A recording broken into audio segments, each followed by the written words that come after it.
What's up mga kaasa, nandito tayo ngayon sa farm at yun nga no, after 3 weeks nakabisita na tayo. So silipin natin kung ano nangyari dito at mukhang hindi maganda hindi maganda ang kalagayan ng farm natin ngayon. At andito na si manager, kararating pa lang. Tatanungin natin siya. Ha? Mahirap. So yun na, ito na nga yung pinakamahirap sa buong taon ng pagpa-farm namin dito. Ito talaga yung panahon na pinakamahirap. So silipin natin kung ano yung nangyari sa mga isda natin dito. Alright. So ayun no, kakarating nga lang ni manager. Ano, may re-report ka? Report ko. Ano Kada nangyari? araw nilalagyan ko sila ng tubig, tigda dalawa. Kaso ang bibilis nga mag-evaporate, tapos yung mga katas laging bumabagsak sa Yan talaga yung problema namin dati pa ni Papa. Na dahil panahon ng mangga, napakaraming mangga dyan. At dahil wala namang kumukuha sa amin ng mangga, talagang nalalaglag yan. Dito, sasaluhin yan ito. At yun nga, nabubutas yung net. Sobrang bigat, ganyan, lumalawlaw, parang ewan. So, hindi na namin maiwasan yan ni Papa noon. Si Papa, kahit noon, last year, mga ilang summer na yung nakalipas, talagang yan yung sinasabi niya sa akin yung nagiging problema namin. At yun din talaga yung problema kung bakit nahirapan kami dito magparami. Ayan, ganyan ang ginagawa niya. Kaso ang dumi talaga niyan. Tapos minsan ang bigat-bigat. Tatanggalin mo yan, maya-maya puno na ulit yan. So maganda talaga dito, meron siyang bubong. Kaso yung project ko na dapat papabubungan ko to na dito lang, hindi pa hindi pa posible ngayon. Dahil medyo may kamahalan yun. So silipin natin yung mga isda. Kamusta naman mga isda? isda na dadagdagan na. Dadagdagan naman. Hindi marami na sa iba. Oh, dumadami na. So yung mga molly natin, ito lumaki na nga. Oh. Yung mga PKBM natin, yan, meron na malaki doon.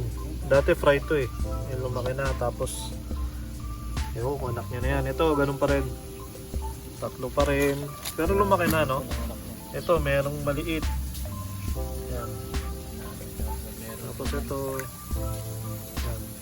Kahit pa paano naman dumadami, pero hindi talaga ako umasa dito na dumami talaga ito.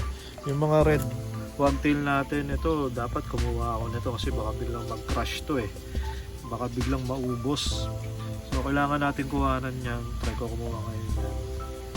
Tapos yun, ito yung sinasabi mo na tinatanong mo sa akin kanina kung may isda to albino full platinum. So ngayon wala na akong makitang albino full platinum. Ang dami nito noon. Nandito yung malalaki. So ngayon wala na akong makita. Yan, wala akong magagawa. Ayan ang nangyayari may bumagsak dito na na mangga. Tapos ayan, na-pollute na yung tubig. Labo na. Malagkit na siya. So yung oxygen level niyan bababa na rin yun. At ayun, mamamatay talaga yung isda. So hindi mo lang napansin, pero madaming isda yan nun. Ito, PKBM. Mas malakas talaga ang PKBM kahit sa mga brown water. Talagang okay yan. Ito, meron pa naman tayong mga albino full platinum dito. Saka yan, may mga mga Dumbo ear mosaic. May mga gapis pa tayo dyan. Hindi ko na rin masyado pinapansin talaga yan. So dito meron pa pala. Ito meron pa rin. Bumababa yung tubig niya dito. May butas na yata itong ating tab. So ito may nakita ko long body dyan. May mga long body. Parang iniwan ko yata ito puro mga long body. Mga swordtail natin, napakarami pa rin. Bakit bumababa ang tubig? Ano to, may butas? May butas? Grabe, ang bilis bumaba ng tubig Tagtuyot. Kasi pag malakas yung pag malakas yung pump, malakas yung bubble, mas mabilis talaga mag-evaporate. So, wala tayong magagawa dyan. So, ito malakas kasi yung bubble niyan Try mong hinaan yan.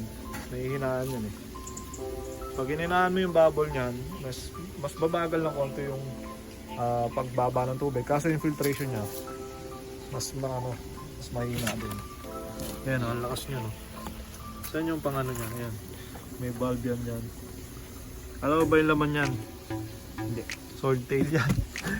So, swordtail to na na pula. Tapos ito tricolor. Swordtail parehas yan. Kaya pala magkaiba ng kulay. Iba kulay niyan. Pero minsan tumatalon yan. Kaya napunta nga dito yung mga pulo. May mga pula dito.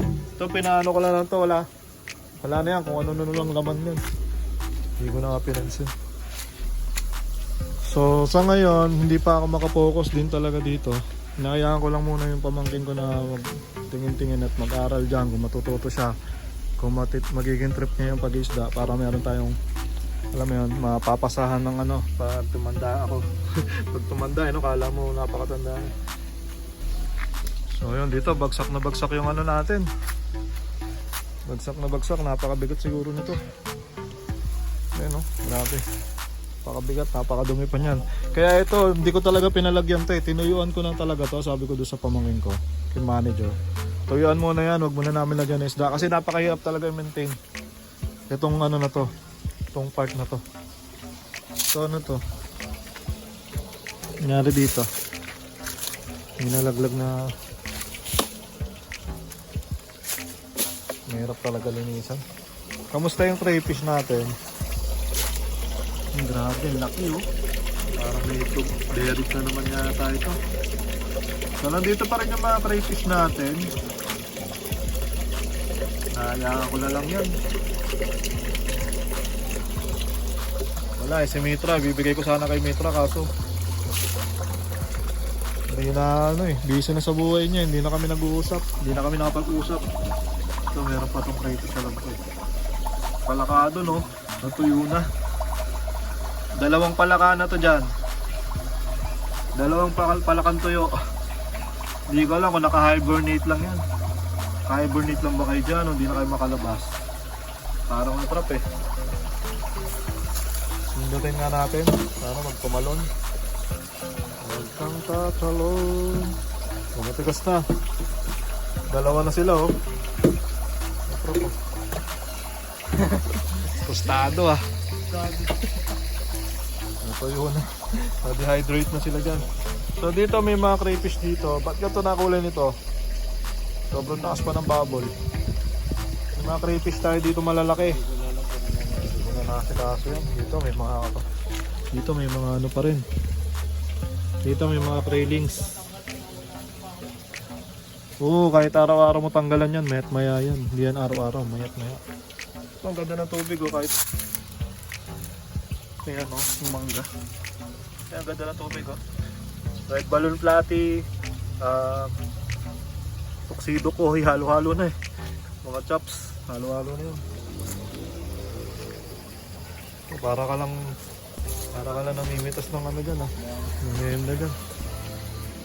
So yun, sa ngayon nga hindi ko pa to na asikaso. Ganyan nga, medyo mahirap. Hindi ko rin alam kung kaya pa ba natin? Kakayanin pa to. Kakayanin pa? Kakayanin pa daw. Susukuhan kasi sayang. Hindi niya sinusukuhan pa. Kasi hanggat hindi pa kami sumusuko, tignan natin kung kung mapapalago natin ulit itong ano. Ang hirap kasi talaga itong bubong, kailangan mabubungan talaga yan. Nagpa-estimate ako ng bubong, parang 50,000 ang kailangan ko eh. Malaki kasi yan.